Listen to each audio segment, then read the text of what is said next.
Good morning. 9th class geography का chapter number 4 Indian during system sorry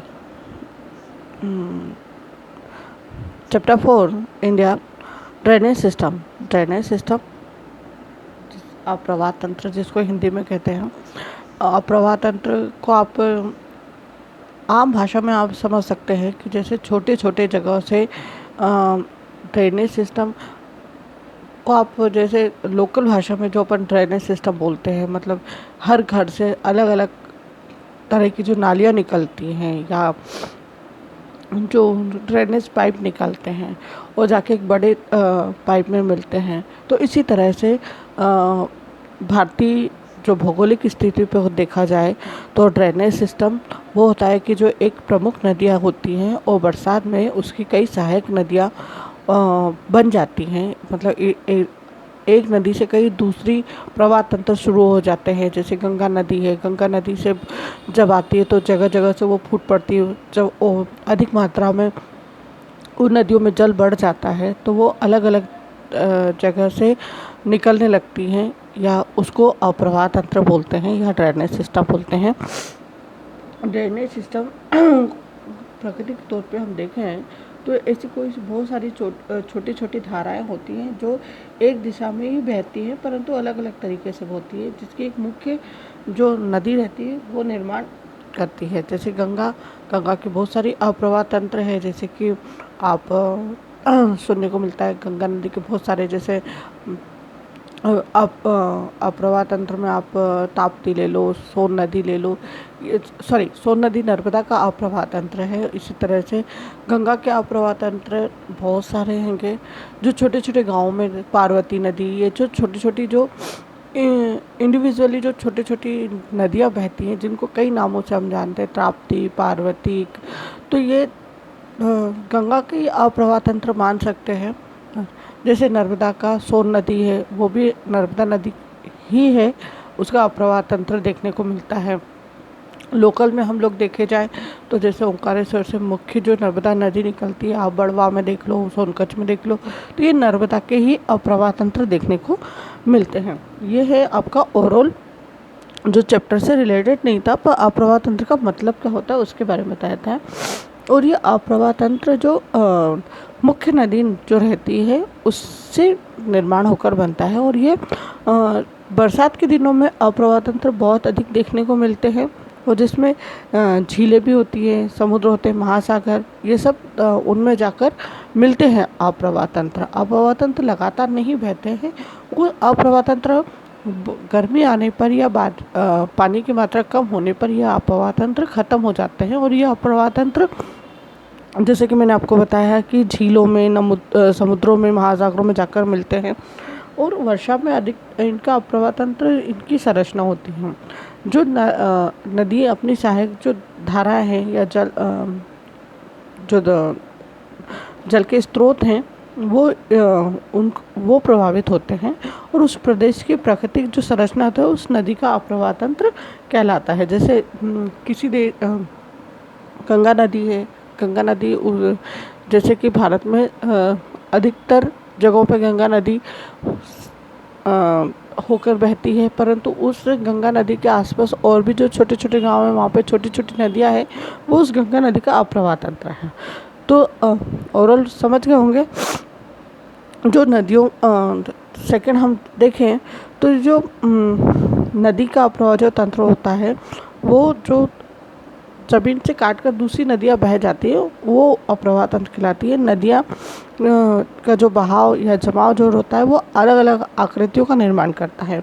नदियाँ धरातल की संरचना के अनुसार अपनी ज़मीन की जो संरचना होती है उसके अनुसार अपना रूप बदलती रहती है। कोई झरनों के रूप में आ जाती है, तो कोई नदी के रूप में, कोई झीलों के रूप में।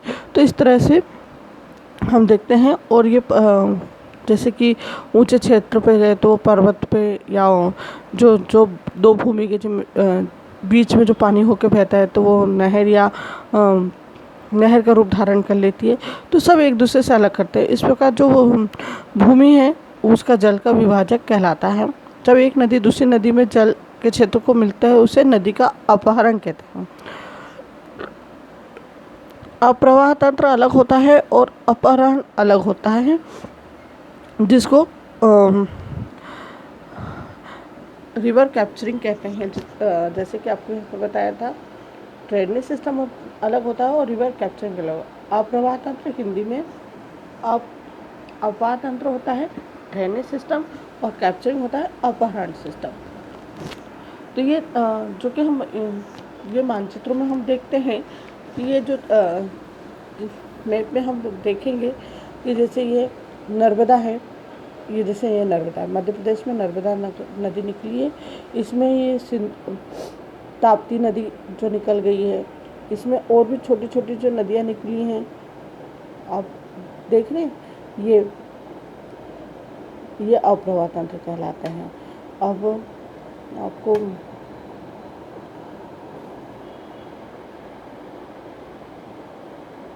ये जो ब्लू कलर की लाइनें ये रिवर हैं, और ये जो गोल गोल सर्कल बने हैं ये छोटे छोटे से, ये जो स्टार टाइप के बने हैं ये डैम हैं, और ये जो गोल छोटे छोटे से सर्कल है वो झीलें हैं। तो झीलें तो वैसे भी भारत में 4 ही झीलें पाई जाती हैं, है ना। तो ये मानचित्र को आप देख के समझ सकते हैं। इंडियन ड्रेनेज सिस्टम, भारतीय अप्रवाह तंत्र। भारतीय अप्रवाह तंत्र को हम 2 भागों में बांट सकते हैं, जैसे हिमालय की नदियों में और प्रायद्वीप की नदियों में। हिमालय की नदियाँ, जैसे कि मैं आपको बताती हूँ, शॉर्ट फॉर्म में बता देती हूँ कि हिमालय की जो नदियाँ रहती हैं इसमें जो इनमें लगभग साल भर पानी बहता है, क्योंकि हिमालय से निकलते हैं। हिमालय में ग्लेशियर पाए जाते हैं, जिससे ग्लेशियर में लगातार पानी का बहाव बना रहता है, और ये ऊंचे पर्वतों से जो बर्फ़ पिघलती है, तो इनकी जो आपूर्ति जब पानी की होती है, या जो उनकी पानी की मात्रा होती है, लगातार रहती है। और ये पर्वतीय भाग में आने के कारण ये नदियाँ गहरी और घाटियों में,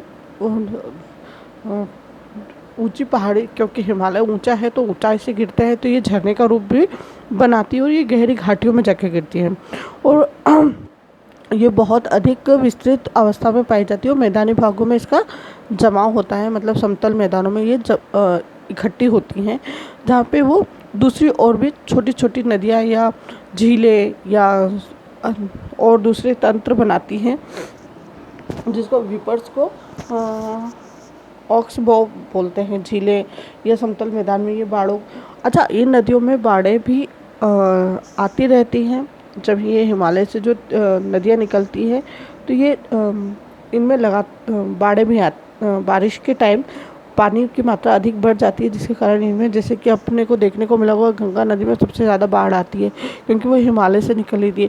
हिमालय से लगातार पानी का बहाव तो बना ही रहता है, इसके साथ साथ बारिश की मात्रा का पानी भी बहुत अधिक बढ़ जाता है, जिसके कारण उसमें बाढ़ लगातार बनी रहती है। अच्छा, हिमालय से जो नदियाँ निकलती है वो मुख्य तौर पर 3 प्रकार की नदियाँ हैं। पहली है सिंधु नदी,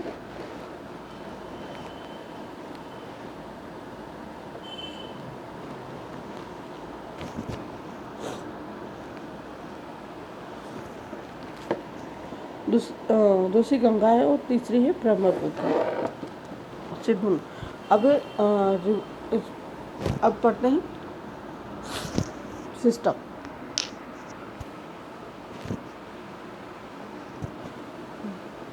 ये जो सिस्टम दे रखा है, ये इंडियन सिस्टम, ये आपको दिख नहीं रहा होगा, हिंदू सिस्टम होगा।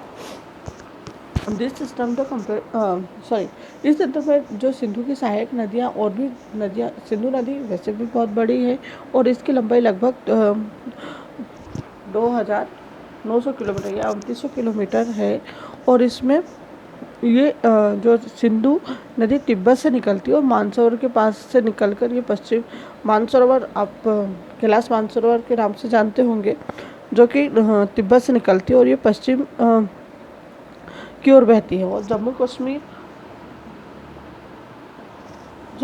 की ओर ये बहती है, और ये लद्दाख जिले में 500 मीटर ऊंची एक दर्शनी गर्ज बनाती है ना, ये फ्लोट बनाती है, और यह दक्षिण भारत में बहती है। पाकिस्तान में जो नदी जाती है, अपन कहने को आमतौर पर सुना होगा कि जो भारत से पानी जाता है, तो वो कौन सी नदी से जाता है? सिंधु नदी से जाता है।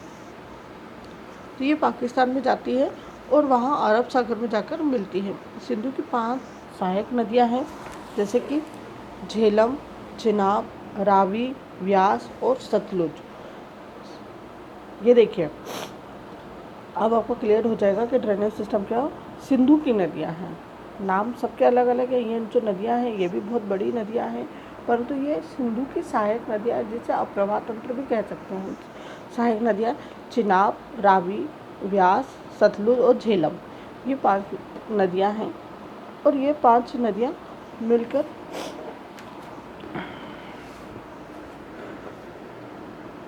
ये पांचों नदियाँ कहाँ बहती है?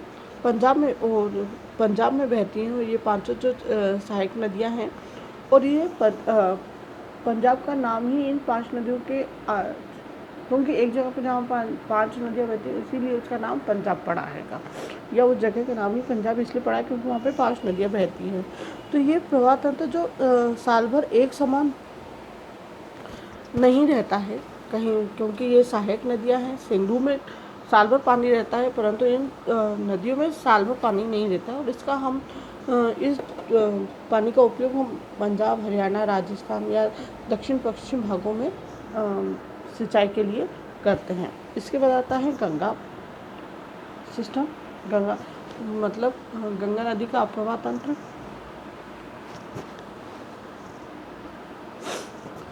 गंगा नदी की लंबाई 2500 किलोमीटर से अधिक है और ये गंगोत्री से निकलती है। जैसे कि सभी को मालूम होगा, ये हरिद्वार के पास से जो गंगोत्री से निकलती है, वहाँ पर्वतों पे निकलती है, परंतु हरिद्वार के पास से ये पर्वतीय भाग को छोड़कर मैदानी भागों में आ जाती है। और इसकी जो सहायक नदियाँ हैं, जैसे यमुना है, घाघरा है, गंडक है, कोसी है, ये इसकी प्रमुख नदियाँ हैं।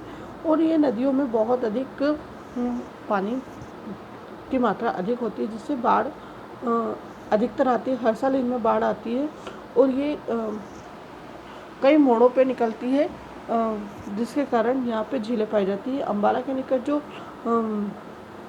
विभाजक है या गंगा जल और सिंधु नदी, ये अपना अपना विभाजन अलग कर लेती हैं और ये भारत की कठोर भूमि से बहकर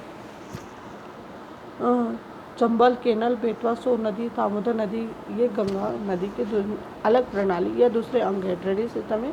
और इन नदियों पे बड़े बड़े बांध भी बने हैं, जिससे जल विद्युत या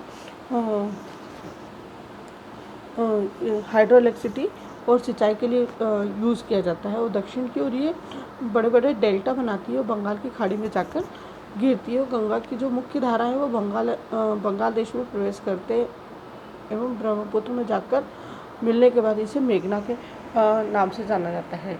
जहाँ पर ब्रह्मपुत्र और गंगा नदी मिलती है, उस नदी को मेघना नदी के नाम से जाना जाता है। आज का इतना वीडियो है। उसके बाद हम पढ़ेंगे ब्रह्मपुत्र सिस्टम, वो हम कल के वीडियो में देखेंगे।